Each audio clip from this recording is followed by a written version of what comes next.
question. If the Lord never answers any of your prayers from here on out, will you still follow him?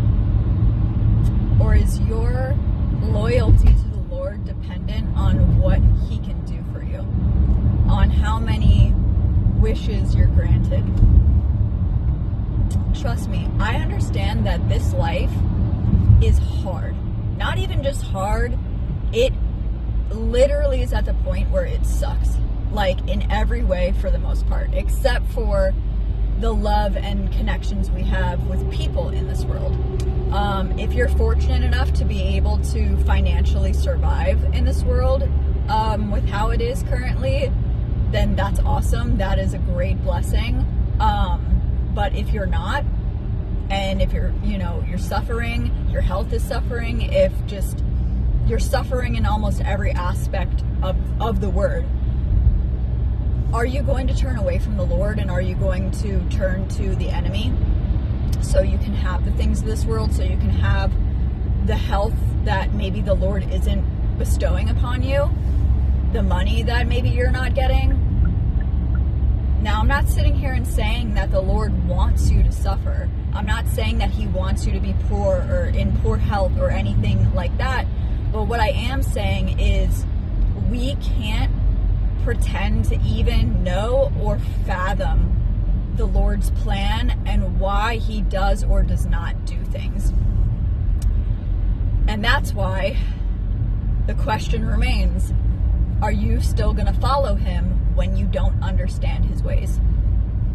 Are you still going to trust that he knows what he's doing, that he is all good, and that he works everything out for the good of his kingdom? See, that's the thing right there, is he works everything out for the good of those who love him, but for his kingdom specifically.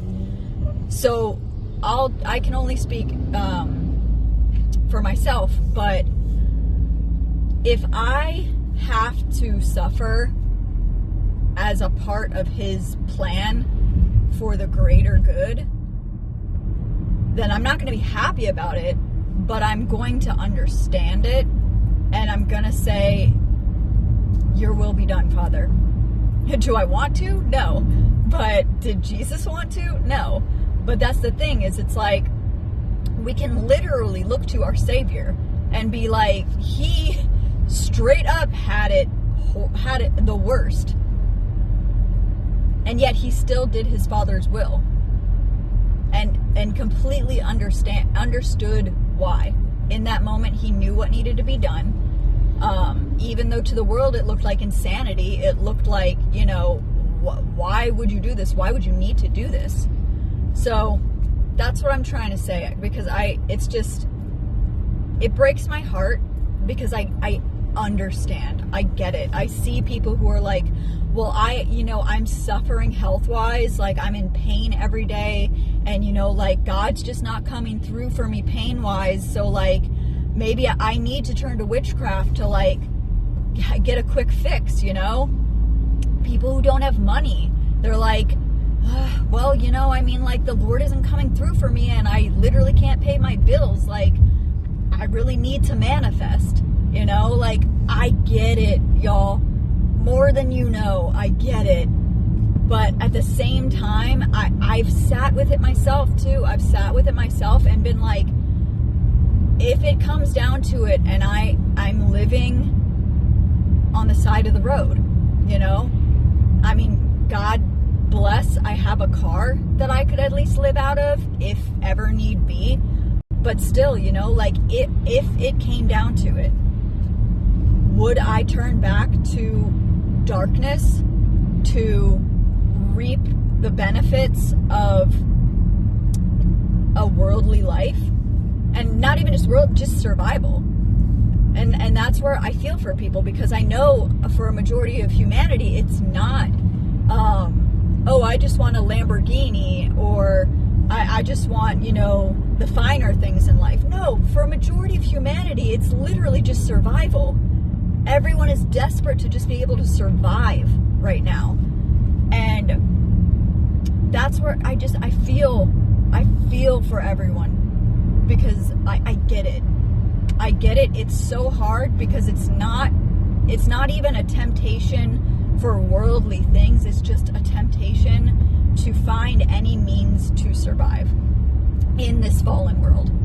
And I think that is the ultimate test of faith and the ultimate test of obedience.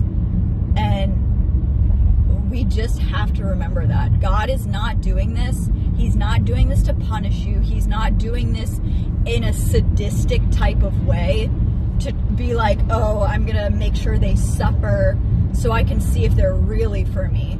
No, he's doing it to build your character, one, and overall to just, I'm trying to think of the best way to explain this. It's mainly character building, truly, because if your character can't be built kingdom-wise, then you're going to have an even harder time managing in these last days. And so he's trying to build you up to be able to endure. And you'll get blessings along the way, y'all. Like, blessings can come in many different forms. But he wants you to lean on him so much so to the point where you are literally walking by faith and not by sight. And it's hard, y'all. I know. I am not saying that I'm there and I can just completely walk blindly in pure faith and not by sight. I can't say that I don't still struggle to try to control things because I'm still in my flesh too.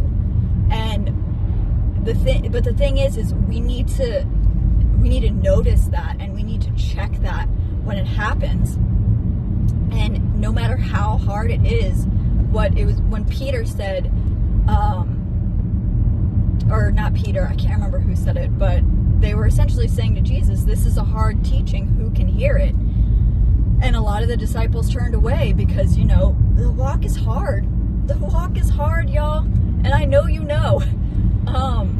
And Jesus turned to the rest of his disciples and said, do you too?